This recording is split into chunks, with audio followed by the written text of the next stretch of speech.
You're listening to an Airwave Media Podcast. Feel like who art Ed? Try to slice it. Who art is Mr. Wood, art Ed me? Good. Either way, it's ambiguous. It works on so many levels. I know. That's off to a great start. Welcome to Who Arted, weekly art history for all ages. I'm your host, Kyle Wood, and today we're looking at Ludwig Mies van der Rohe, commonly referred to as just Mies or Mies van der Rohe. Mies was born on March 27th, 1886 in Aachen, Germany. His father was a master stonemason, and this is important because from a very young age, Mies learned the physical properties of materials. He understood how stone was cut, how it felt, and how it supported weight. And this would help to inform his big idea of truth to materials later in his career. Mies didn't have a formal architectural degree. Instead, he moved to Berlin and worked as an apprentice for several designers before joining the studio of Peter Behrens in 1908. This was a massive turning point. Behrens was a pioneer of modern design, and in that same office, Mies worked along with two other future titans of architecture, Le Corbusier and Walter Gropius. During this time, Mies began to strip away all the fluff of traditional design.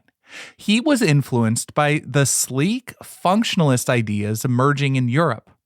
After World War I, he joined the avant-garde movement, exploring how steel and glass could define a new age. He famously adopted the motto, "Less is more," believing that beauty and elegance came from simplicity in the structure and proportions, not from some stuck-on decorations like stone gargoyles and flowery carvings. In 1930, Mies took over as the director of the Bauhaus, the famous art and design school. But Germany in 1930 was awful. The rise of the Nazi Party put immense pressure on modern artists. The Nazis famously viewed modern art and architecture as un-German and degenerate. Despite Mies's efforts to keep the school open by being politically neutral, the Gestapo eventually forced the Bauhaus to close in 1933. The story goes that he essentially packed up a single suitcase and left his entire life's work, thousands of drawings and blueprints, all left behind in Germany so he could flee to the US in 1937. Now, when he came to the US, he settled in Chicago, a city with a rich history of architecture. He became the head of the architecture department at the Armour Institute of Technology, now the Illinois Institute of Technology, or IIT. At IIT, Mies wasn't just teaching, he basically got to design the campus. And his buildings were hugely influential. Mies became a central figure in what's referred to as the international style. Basically, it was a lot of geometric forms, a lack of ornamentation, and the use of modern materials like reinforced concrete, steel, and large sheets of glass. The idea was that by breaking things down to fundamental elements and using these simplified forms, you created something that was kind of universal. The buildings could go anywhere in the world, Berlin, Chicago, Tokyo, because they relied on a universal logic rather than local tradition.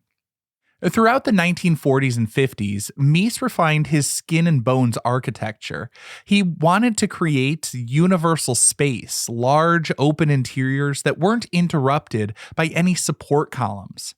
And this allowed the people inside to use the space however they needed, whether an office, a gallery, or a home. Now, on the topic of homes, I have to talk about one of his most famous residential projects, the Farnsworth House in Plano, Illinois. It's essentially a glass box floating above a meadow.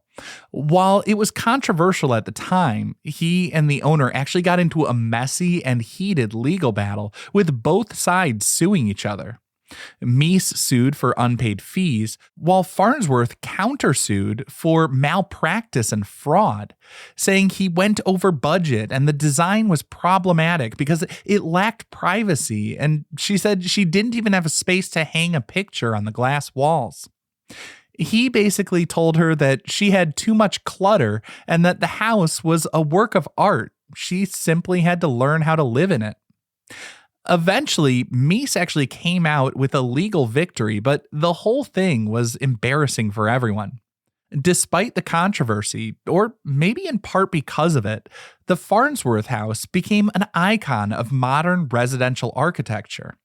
There's something just so wonderfully ironic about one of the most famous houses being a work that caused the owner to sue the architect for fraud and malpractice. I mean, it makes for a great story, and I personally think a good story is what elevates artwork. I mean, you have to have all the elements in place for the work to be visually appealing, but stories are how we make sense of the world. Anyways, if you're wondering what Farnsworth did with the house that she so despised, apparently she lived in it for about 20 years and then she sold it and moved to an Italian villa, which was very much the opposite, heavy stone all around and plenty of privacy. Anyways, by the 1950s, Mies was the elder statesman of modernism.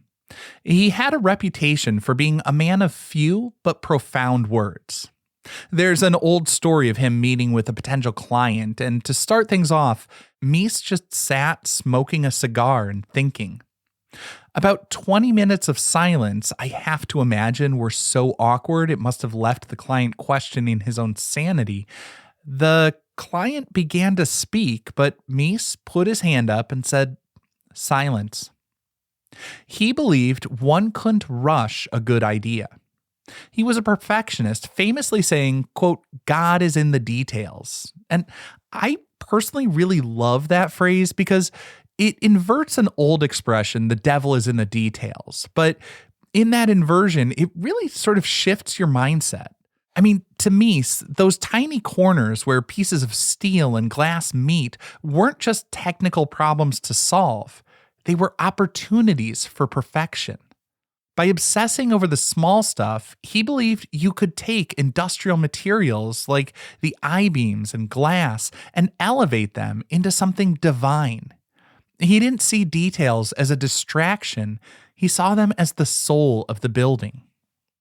Now, I want to take a moment to take a closer look at one of his most famous works, the Seagram Building, as it's one of the 250 artworks American high school students need to learn about as part of the AP Art History curriculum. And obviously, it's included in a survey course because it's considered by many to be a masterpiece by one of the most influential architects of the 20th century. The Seagram Building stands at 515 feet tall, 38 stories. It was completed in 1958. Mies got the job when Phyllis Lambert, an architect and the daughter of the CEO of the Seagram Company, she insisted that her father hire Mies to create a masterpiece rather than a mundane office block. While most skyscrapers at that time were built right up to the sidewalk to maximize office space, Mies set the building back 100 feet from the street. This created a wide-open public plaza with twin fountains, kind of a pretty big corporate flex.